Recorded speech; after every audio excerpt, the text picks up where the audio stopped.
Ketika Nabi Muhammad tanya, ya Allah, kafir nopo? Iku jabal. Lalu ngkono namanya Jabal Qaf, maknanya Jabal Qaf. Wilayah Jawa dadi napa? Jabal napa? Qaf niku sangka Jabal Qaf. Wilayah Jawa dadi napa? Jabal Qaf. Dadi agar adu itu. Anakku minggat botok Jabal Qaf, maksudnya waduh banget. Paham. Ternyata sampean kalau lihat di kitab-kitab kayak di Sawi, di Tafsir Munir itu juga detail sekali. Jabal Qaf itu induk gunung. Dan semua urat gunung yang ada di dunia itu terkait sama urat yang ada di Jabal Qaf. Jadi kalau Allah lewat malaikat kepengen goyang gunung, itu mau instruksi ning induke ning Jabal napa? Qaf. Kemudian digoyang, kemudian goyang semua. Dulu orang itu janggal. Tapi sekarang orang tidak janggal. Menurut pakar geologi, pakar-pakar vulkanologi, semua gempa di seluruh dunia itu hanya butuh narik satu pemicu. Jadi ternyata itu mirip cerita yang di kitab-kitab. Allah itu gak perlu nginstruksikan gunung terkait, cuma nginstruksikan duit dok. Jadi otot tak diubah no. Ini gunung sak dunia.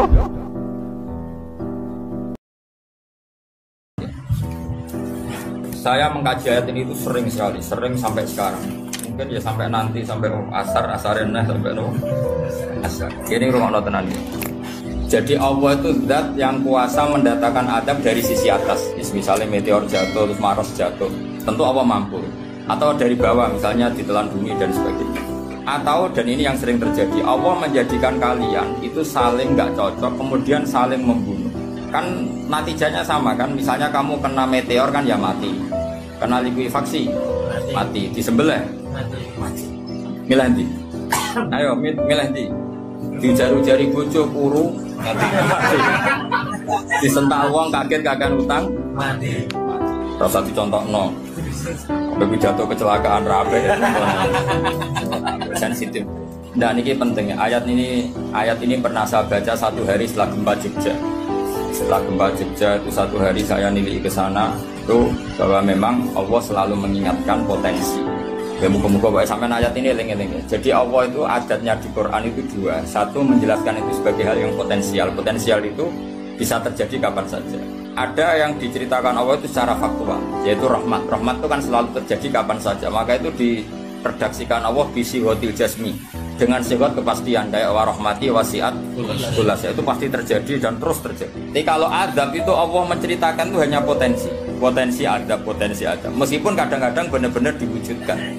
Ya benar-benar pernah ada yang ngitung misalnya tsunami yang dahsyat itu hanya per 200 tahun. Gempa Jogja paling dahsyat itu pernah dihitung secara teori geologi itu hanya per 70 tahun. Artinya kalau adab itu ada siklusnya yang ekstrim loh ya. Tapi kalau rahmat kapan saja dan di mana saja.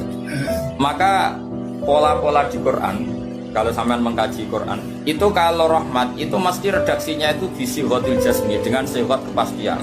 Rahmatku pasti terjadi. Kata barabbukum ala nafsi rahmah, bahkan Tuhanmu memastikan dirinya pelaku rahmat, dirinya pelaku pemberi rahmat, dan Allah mewajibkan pada dirinya sendiri. Tapi kalau Allah menceritakan adab itu hanya redaksi saya mampu memberi adab, tapi tidak harus melakukan. Jadi mampu kan tidak harus melakukan, tapi tetap potensi melakukan. Itu jenis qadir apa? Maka di surat Tabarok misalnya caranya Allah ngendikan gimana coba? Misalnya qul aro'aitum, diulang-ulang. Misalnya diulang semurut saja, misalnya apa? Wa asirru qawlakum wa innahu alimun bi dzati sudur ala ya'lamu khalaqa wa walladzi ja'ala samsun wa amintum man fis sama ayakhsifa bikumul ardo fa idza hiya tamur. Sebagian ayat qul aro'aitakum dan sebagainya. Kadang kan qul aro'aitakum in atakum adzabuhu qul aro'aitum in atakum. Itu kan kira-kira maknanya gini, coba sekali-kali kamu berpikir setiap saat kamu itu kena adab. Lalu maknanya adab itu apa? Adab bagi seorang mubaligh misalnya tahu-tahu kena kasus perempuan kan yang langsung jatuh misalnya. Karena itu ya siksa kan terus nggak laku. Atau salah omong lala terjadi dibully kan. Apalagi atau salah undangan. Ada mubaligh datang di undangan HTI kan langsung NU nggak mau undang misalnya. Salah undangan macam-macam tuh. Tapi wong keramat itu bebas hambatan. Lala keramat itu jauh keramat. Nah ini rumah tenan ya. Kula pastikan dan saya bertanggung jawab nanti ketemu pangeran. Nak rahmat iku mesti sighatul jasmi, napa sighat pasti. Memang ini bahasa ilmu hadis sighatul jasmi. Tapi kalau tentang adab itu Allah hanya ngendikan potensi. Potensi itu memang Allah mampu melakukan itu mampu, cuma tetap diredaksikan potensi. Bisa ya, bisa tidak. Makanya Allah ngeredaksino aamin tuman fis sama. Kenapa kamu leha-leha di bumi? Sementara orang yang di langit bisa saja membuat bumi ini tamur. Tamur itu melumer, kira-kira likuifaksi. Setiap saat bumi yang kita injek ini bisa likuifaksi terus kita ditelan. Atau ya sebetulnya bumi baik-baik saja, tapi ada angin bandang. Fayursila alaikum qasifam minar rih fayuhrikakum bima kafartum. Kayak tsunami kan gitu, angin bekerja sama dengan gempa, terus sudah kamu di darat tapi fayuhrikakum bima kafartum. Makanya ahli gempa Jogja itu sama saya itu kagumnya bukan main. Karena tadi ketika tanya saya, Pak Bah, masalah gempa itu gimana? Saya jawab tadi, sebenarnya Quran itu pernah gambarkan orang itu tenggelam di darat. Itu tadi fayursila alaikum qasifam minar rih fayuhrikakum bima kafartum. Tinggal Allah melibatkan angin. Angin kan mengirimkan gelombang, kamu di darat kayak kasus di Aceh tapi tetap apa? Tenggelam. Jadi justru tenggelam itu bayangan Quran yang berupa adab itu fayuhrikakum bima kafartum, kamu tenggelam. Ya tentu kita ngomong potensinya saja. Kowe ora usah sok suci dengan kata bima kafartum, itu urusane pangeran. Yen udah ngaceh kafir dhewe. Maka ini penting ada kesadaran ahli sunnah. Kalau Allah ngendikan ya kita diam saja, karena Allah itu ala kulli syai'in qadir bi kulli syai'in alim. Kamu tidak usah kecangkeman orang Aceh diadab karena banyak maksiat, ke malah goblok yang telulas. Foto-foto maksiat yang Aceh rak maksiat yang Bali. Bali le maksiat yang Hollywood, Hollywood le maksiat yang Cina malah komunis. Enggak usah ngomong gitu, pokoknya adab itu Allah kuasa mengadab siapa saja. Tapi kita berhenti di situ, enggak usah ngomong siksa karena dosa. Karena kalau kamu ngomong dosa diperbandingkan ada daerah yang lebih dosa atau itu tidak wilayah kamu. Terus misalnya ono kisah melarat tuh Qur'ane ra barokah. Ora usah nuduh ngono, iso wae justru melarat iku barokah, mergo ora kakean hisab go duwe wong. Justru pidato laris iso ora barokah, kakean go duwe wong. Rumah samu ora ono tanggung jawab. Kan kita tidak pernah tahu. Iya. Jelas ono walatus aluna yauma idzin anena. Semakin dapat banyak tanggung jawabnya semakin banyak. Ora iso terus leha-leha waktu ilmuku barokah lari-lari mbahmu. Tidak mesti semua di dunia itu, tidak mesti semua. Yang sedang rezekinya banyak bisa saja hisabnya banyak. Tapi bisa saja memang barokah. Ngono bodoh yang melarat wis. Tapi sing ra di rezeki iso wae adab, iso wae ngringakno hisab. Kita kan tidak pernah tahu. Nawali mesti ngringakno hisab. Tapi nak wali pancen diaki-aki adab. Umume wa may takila ala makhraja wong ora tau untuk makhrajan niku wis perlu dicurigai napa. Saya ulang lagi ya. Maka baca Quran di akhir zaman itu separuh tidak apa-apa. Ya sudah, Allah itu mampu yuhrikokum. Tapi untuk orang lain tidak usah kamu tuduh bima kafartum. Karena yang kamu tuduh itu orang Islam. Tidak perlu kamu bilang tsunami aja karena orangnya dosa. Itu sopo? Kok ngerti tulisan Allah Mahfud itu kalau karena ya sudah, roh kita tenggelam itu saja yang kita ngerti iyanan. Tapi rasa ngerti sebab. Ibarat gini, ujuk-ujuk misalnya bojone itu haminggat. Orang mengamati, kurang opo, padahal semua balik terkenal. Ya kurang ganteng misalnya, kan enggak pernah tahu. Kita mengkonfirmasi kan enggak pernah tahu. Yang kita tahu ya minggatnya saja. Setelah itu sudah kita tidak perlu. Misalnya Aceh ada tsunami, ya sudah tsunaminya saja. Kira usah terusno. Bima kafartum itu wilayahnya Allah. Napa? Wilayahnya Allah.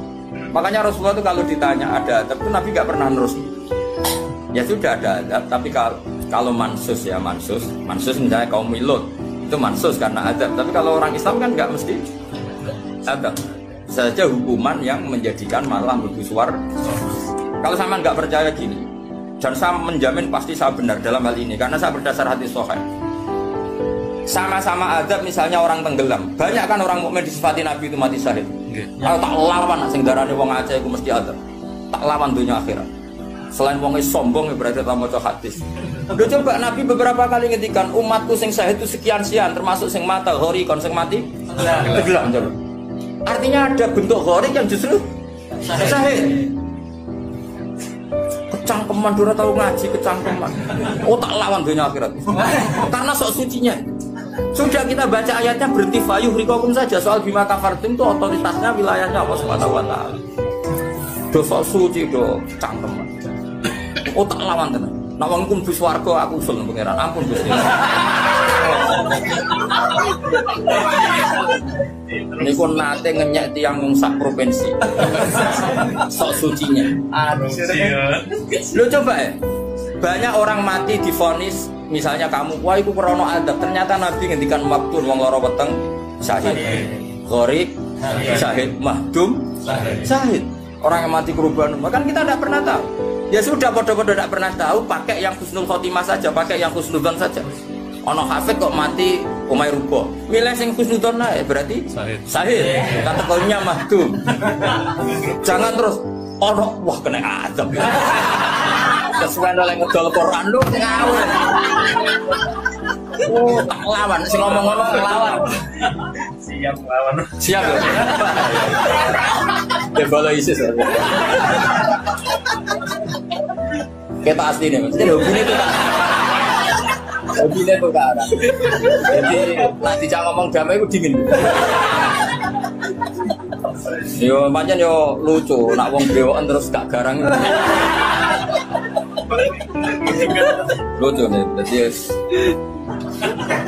jadi nak pangeran ngendikan rungokno wae. Tapi kowe ora usah koyok di otoritas kok pangeran ben ngono pangeran. Itu termasuk tafsir yang termasuk saya setuju. Makanya kata Imam Sa'rawi, nak pangeran negur Kanjeng Nabi kira usah melok-melok. Kanjeng Nabi atasane pangeran kira usah melok-melok duwe rasa sesuatu mbek Nabi. Misalnya Nabi ditegur di abasa, ya biar Allah atasannya Nabi, berhak dong negur. Kowe ora usah di perasaan macam-macam. Lho Nabi kok ditegur pangeran ora usah ngono. Nabi tetep panutan kita ila yaumil kiamah. Itu kan ibarat masyhur lah, misalnya Mbah Mun kadang negur putrane. Ora perlu santri ngrasa putranya ada apa-apa. Itu kan wilayahnya Mbah Mun karena sama putra. Kayak aku misalnya negur tuh, aku ora olah terus melok negur tuh aku walat. Lho tuh harus mubalek kowe sapa? Lah nek aku ora mau kiai ini aja. Paham jelas ya? Mak aku lah sak uni-uniku. Cara dekne protes ning pangeran tetep dosane akeh dekne dibalik. Paling ngenyek dekne ditulis wira loro Pak. Ini nak gak sampai ilmu. Apa meneh diperjualbelikan. Tuntas kok ngadepi aku sama dosa. Saya ulang lagi, ini penting saya utarakan. Jadi Allah saja yang Tuhan ngendikan itu potensi. Saya pastikan kita semua kenal Allah yang warahmati wasiat. Nabi berkali-kali ngendikan inna rahmati sabaqat ghadab. Sebagian riwayat bukan sabaqat, ghalabat. Setiap rahmatku pasti mengalahkan azabku. Artinya gini, kalau ada potensi azab, ya kita milih itu bentuk rahmat saja dulu, karena itu yang mesti menang. Jadi paribasane aku roh munib, mati kecepet omahe paribasane. Utawa mati tiba ning WC. Misal aku tetep darani syahid. Kategorine mahdum. Ojo kok aku makine ning WC. Mungkin dene nutupi kewaliane tapi ebane mati ning apa? Ebane mati ning WC. Enggak apa-apa. Karena menduga rahmat itu lebih gampang, karena Allah jelas ngendikan yang hadis qudsi inna rahmati ghalabat ghadabi. Berarti gamane pola semua itu lebih baik kamu tafsirkan sebagai rahmat. Nah, kecuali ada sorikul ayat yang mengatakan itu ada, tapi mana ada sekarang udah ada nabi. Misalnya kaum Lut, kan Allah jelas-jelas ngendikan itu karena ada, ya sudah kita ikut mengatakan ada. Tapi kalau yang orang Aceh, orang mana-mana kan tidak ada ayatnya. Jelas ya? Iya. Mulane sing aku itu ngaji sing tenanan.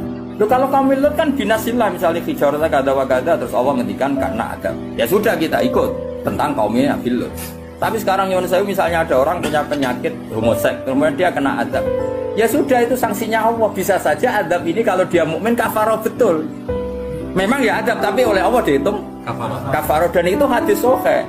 Tidak ada seorang mukmin yang punya dosa kecuali nanti dia kena masalah, nanti kena riu atau kesandung dari Nabi, dan itu nanti jadi kafarahnya. Dan ketika Nabi Muhammad tanya, ya Allah, kafarun apa? Iku jabal. Lalu ngkono namanya Jabal Kaf, maknanya Jabal Kaf. Wilayah Jawa dadi napa? Jabal napa? Kat niku sangka Jabal Qaf. Ilat Jawa dadi napa? Jabal Kat. Jadi anggere adu itu. Anakku minggat botok Jabal Kat, maksudnya waduh banget. Paham? Ternyata sampean kalau lihat di kitab-kitab kayak di Sawi, di Tafsir Munir itu detail sekali. Jabal Qaf itu induk gunung. Dan semua urat gunung yang ada di dunia itu terkait sama urat yang ada di Jabal Qaf. Jadi kalau Allah lewat malaikat kepengen goyang gunung, itu mau instruksi ning induke ning Jabal napa? Qaf. Kemudian digoyang, kemudian goyang semua. Dulu orang itu janggal. Tapi sekarang orang tidak janggal. Menurut pakar geologi, pakar-pakar vulkanologi, semua gempa di seluruh dunia itu hanya butuh narik satu pemicu. Jadi ternyata itu mirip cerita yang di kitab-kitab. Allah itu gak perlu nginstruksikan gunung terkait, cuma nginstruksikan duit dok. Jadi otot tak diubahno. Niku gunung sak donya. Napa? Obah karena sistem gempa atau gunung niku sistem terpadu. Kesodok sitok, kesodok napa? Semua. Bismillahirrahmanirrahim. Nabi nak ditampung Yahudi ketenang seneng. Ditampung Nasrani seneng. Mergo dialeke antar umat beragama dialeke ini. Yang Yahudi nak takok ya melete-melete. Yang Yahudi nyermelirian melete-melete pinter-pinter. Mat, pertama penduduk swarga masuk swarga itu jumlahnya wakil ya Mas. Wakil. Iku sarapannya apa Mas? Pertama. Nabi jak bakas kawitane wong swarga sarapannya apa? Apa pecel apa rawon pokoke takokane wae. Nabi akhirnya dikandani Jibril ziyadatul kabidin. Yaiku gorengan iwak. Akhirnya Nabi dan orang Yahudi ini selalu ngomong khas nubuwah. Khas napa? Nubuwah. Di mana di luar alam yang materialistik ini, yang kasat mata, ada alam di luar kita, kayak iwak nun. Iwak napa? Iwak nun nak teng kitab-kitab. Ketika Allah Ta'ala menciptakan gelembung dukhon, iku Allah bingung, dakok endi, didakok endi. Akhirnya bumi ku gentayangan, didakok endi. Wal ardu, bumi ini didakok ning gone mak. Barang didakok ning gone mak tetep golang-goling, dipandai gunung. Lah terus banyu sendiri posisine ning ndi? Akhirnya ning urutan kitab-kitab khas samawi nubuwah disebutno. Wal ardu ala batnil khut, ala batnis sur. Itu terang. Jadi ning gone bumi iki ana sur. Suruh sayangnya mbok maknani sapi salam dhewe, mari bingung kan mergo maknani napa? Sapi. Jadi bumi iku ning tanduke sapi, sapi ning banyu, banyu ning gone iwak nun ning gone hawa. Hawa khas-khas nubuwah itu yang tahu hanya orang Yahudi. Termasuk sing diterusno khas nubuwah Kanjeng Nabi Muhammad sallallahu alaihi wasallam disebut nun wal qalami wa ma yasturun. Kita hanya tahu maknane nun iku iwak nun. Iwak nun iku iwak sing gegere dienggo panggonan bumi. Tapi alam materialistik tentu kita bicara kayak yang sekarang, teori Big Bang, planet bumi di sini, planet bumi di sini. Kita tidak pernah menjangkau ilmun sing kaya ala zuhril hud. Nggih, ala zuhril apa? Sami seperti qaf wal Qur'anil Majid. Ketika Nabi Muhammad tanya, "Ya Allah, qafru napa?" Iku jabal. Mulane wong kono nak mane Jabal Kat iku maknane Jabal Qaf. Wilayah Jawa dadi napa? Jabal napa? Kat niku sangka Jabal Qaf. Wilayah Jawa dadi napa? Jabal Kat. Jadi anggere adu itu. Anakku minggat botok Jabal Kat, maksudnya waduh banget. Paham. Ternyata sampean kalau lihat di kitab-kitab kayak di Sawi, di Tafsir Munir itu detail sekali. Jabal Qaf itu induk gunung. Dan semua urat gunung yang ada di dunia itu terkait sama urat yang ada di Jabal Qaf. Jadi kalau Allah lewat malaikat kepengen goyang gunung, itu mau nginstruksi ning induke ning Jabal napa? Qaf. Kemudian digoyang, kemudian goyang semua. Dulu orang itu janggal, tapi sekarang orang tidak janggal. Menurut pakar geologi, pakar-pakar vulkanologi, semua gempa di seluruh dunia itu hanya butuh narik satu pemicu. Kalau patahan di Australia gerak ya gerak semua. Karena kayak bola sodok sekali disodok sidik ya. Jadi makanya ini gempa akan terus sampai benar-benar bumi kembali ke semula. Disodok mulai riyen teng Taiwan, kemudian Aceh tsunami, diteruskan ke NTT, terus ke Papua, kemarin ke Pangandaran, terus sekarang di mana itu yang Mentawai. Ya begitu terus. Jadi ternyata itu mirip cerita yang di kitab-kitab. Allah itu gak perlu ngintersekno gunung terkait, cuma ngintersekno duit tok. Dadi otote ora diobahno. Niku gunung sak donya. Napa? Obah, karena sistem gempa atau gunung itu sistem terpadu. Kesodok sitok. Nggih kesodok napa? Semua.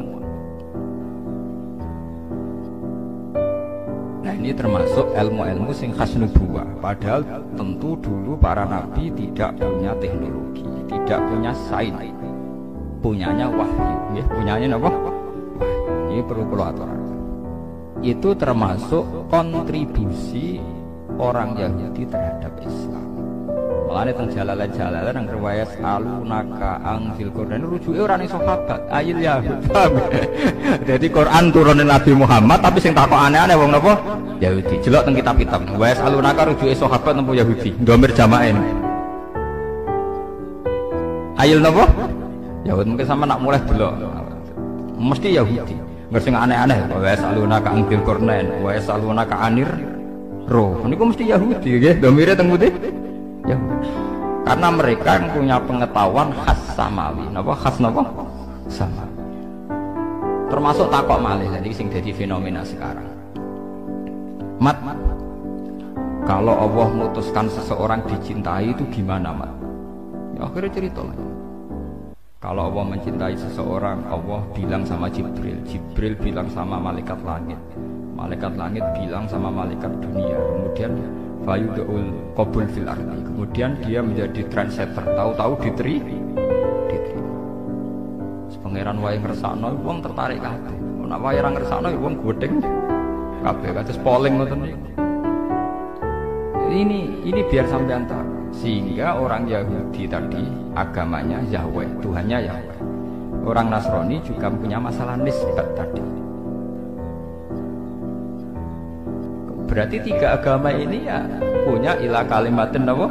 Sawa. Disebut kuliah ahlal kitabi ta'alu ila kalimatin sawaim bainana wa bainakum. Berarti natijahnya seperti sebetulnya kita dengan mereka ada kalimatin sawa. Nggih bainana wa bainakum. Paham ini ben sampean ora terlalu jadi ekstremis sing bodho, paham? Jadi ben ono seni ilmiah e. Mergo wong kotok nemen-nemen ketok bodho nih, paham? Kowe gedeng Yahudi nemen-nemen Nasrani. Kanjeng Nabi Muhammad populer, sing populer wong Yahudi napa? Nasrani. Nggih mboten, sedurunge dadi nabi, bahkan sedurunge lahir. Sampai Islamnya lagi piye iki, Pak? Iku wis lewat modern, lewat macam-macam. Oh, mboten lewat Kanjeng. Pancen Allah ngersakno. Paham gitu. Dimulane termasuk Allah khasih dari pangeran itu dari Allah. Aku pokoknya mau dibantah. Aku ini alamu malah ta'lamun dari pangeran. Termasuk ciri khasih pangeran nanti kersa ora kena napa. Mane kula wingi cerita tentang bojo kula. Ya arep-arep aku ideal nganti mati ora ngare ideal. Jadi wong sing arep-arep ya ideal wong bento utawa ngawur. Ora pangeran udah arep-arep napa? Mane kula dadi kiai kon khusuk nemen-nemen auzubillah mah. Kula tak rewangi khusuk lain tetep wae wong perlakuan kiai wae eling nek ana tanggane mati ana mati ora ngarah hormat tenanan. Dadi kiai sing khusuk demen kesel. Mesake kiai ini mulai bar subuh tahajud, salat apa kok sak keneke. Ketemu wong sopan. Wong eling kowe tetep pendak keluargane mati. Wis ngono-ngono wae hormate ya ngono-ngono. Jajal ke bar salat subuh marung ngopi, bariku rokokan kok kamlaku sing penting aja zina, aja dosa-dosa gedhe lho. Pokoke aja nglakoni dosa napa? Gedhe. Bariku plepak-plepuk ning warung. Ya padha wae wonge ya. Ning ndi ngopi? Ya. Engko hormate ya padha-padha wae, paham nggih? Mbok rek wonge khusuk duwi lho engko wong ya ngono. Padha hormate ya. Pendak keluargane mati eling sam. Ora ngalah mbok rek wonge khusuk terus kula derek jenengan yai dunya akhirat derek jenengan nggih derek tahajud nggih derek wiridan nggih derek kapian ra ngarah tetep ge tontonan paham dadi rugi napa rugi khusuk teman-teman rugi, walhasil rugi. Mau nang ngandel kula. Mana kayak kula bae nyai teng mriki terus wong ndak do sowan kula mboten kula ngerti kadar senenge wong ulama mesti piro arep ditenani rugi mun ngandel kula. Bisa dikilani, paham ya kan? Mun ngandel kula. Ngeten. Kula cerita tentang pangeran mbok kersane piye ra ono sing jelas iku nek pangeran niku ndarani halal ya halal terus untuk pangeran sing duwe donya. Nabi Musa itu nabi papan atas termasuk ulul azm. Iku uripe mangane di rumah Fir'aun, di rumah sinten? Nabi Ibrahim nabi papan atas termasuk Abul Anbiya. Duwe bapak kafir jenenge Azar. Ngono kok nurun ning Nabi Muhammad. Nabi Muhammad itu panitia kelahiran utamanya Abu Lahab. Takokno tareh ndi wae panitiane Abu Bakar, tapi sinten? Abu Lahab. Lahirnya Kanjeng Nabi panitiane Abu Bakar nomor Abu Lahab. Abu Lahab nganti tuku budak dimerdekakno demi ponakane niku jenenge sinten? Abu Lahab. Gede Joko sing rumah ora Abu Bakar, Abu Thalib. Sing cara tareh ya cek ka sausé dadi nabi lagi di rumah Abu Bakar, paham? Mulane Kanjeng Nabi Muhammad Abu Lahab pun rokok teman-teman ya kecewa deh, sampai ngajukan syafaat petisi napa? Syafaat. Empun Gusti, nak pancen wong kafir ora iso mlebu swarga minimal lak Senin Abu Lahab siksane didiskon sampe. Wah, Kanjeng Nabi nangis tenan. Mosok wong sing tau berumat gak entuk napa diskon. Dituruti tenan. Ya mat nak Senin tak ringano siksane sinten? Abu Lahab. Artinya dunia kurang ideal. Jadi kiai iki ngono. Kadang kiai kok mek santrine hubungane ngel-ngel lho, yo dhuwit yo apa. Kadang malah bapake buruh Cina. Lah wong Cina kafir ngresikae di kiai ning ngrugekno. Ayo repot nek sok ngene kuwi repot. Misale ana terop, kadang kiai ana acara istighosah terop, karene mati terop ning podium. Lah panitia kangelan, kadang nyileh wong sing ora saleh. Lah pikiran ngoten. Mbok keluwi ora iso kadang mung saleh kere tenan ra apa napa. Jadi sebetulnya andaikan tidak ada ilmu hakikat itu selesai, agama itu selesai. Karena Allah punya pola sosial yang begitu.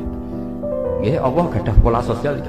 Musa di rumah Fir'aun, Ibrahim di rumah Azar, Nabi Muhammad cilik di rumah sinten? Abu Lahab. Lahirnya di rumah Abu Lahab. Sampai dibiayai ditukokno amat. Disewano Halimah As-Sa'diyah. Rodok gede di rumah sinten Abu. Iki perlu diketahui. Kenapa menurut Allah halal? Yo halal lah. Cara Allah wae kabeh. Abu Lahab, Abu Thalib donya ya wae ku tak kena